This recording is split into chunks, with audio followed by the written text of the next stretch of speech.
Hey everyone, welcome back to my channel. এই উইকের water এটিনাদের video নিয়ে চলে এসেছি। চলো তাহলে শুরু করা যাক। আজকের সকালটা শুরু হয়েছিল একটা ডিম সেদ্ধ আর তার সাথে কিছু ওভারনাইট সোক ড্রাই ফ্রুটস দিয়ে। দেন চলে আসি ব্রেকফাস্টে, যেখানে ছিল ঘুগনি, তার উপর আমি একটু পেঁয়াজ ছড়িয়ে দিয়েছিলাম আর সাথে ছিল রুটি।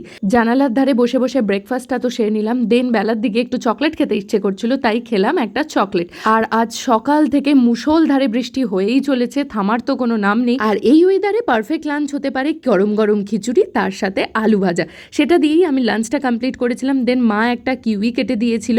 বিকেলবেলার টিফিনে মা দেখলাম নতুন কিছু একটা রান্না করেছে, সেটা হলো সাবুর পোলাও। এটা আমি আগে কোনোদিন খাইনি, ফার্স্ট টাইম ট্রাই করব। সাবুর খিচুড়ি কিন্তু আমার খুব ফেভারিট, আর আজকে এটা খাওয়ার পর ফেভারিট লিস্টে সাবুর পোলাওও অ্যাড হলো। শুধু তো পোলাও খেয়ে পেট ভরেনি, তাই আমি আবার বসে পড়েছি ক্যারামেল পপকর্ন নিয়ে। আজকের ডিনারটা ছিল ফাটাফাটি, সেটা হলো মায়ের হাতের গরম গরম chowmein. That's it for today's video. দেখা হচ্ছে কাল, বাই।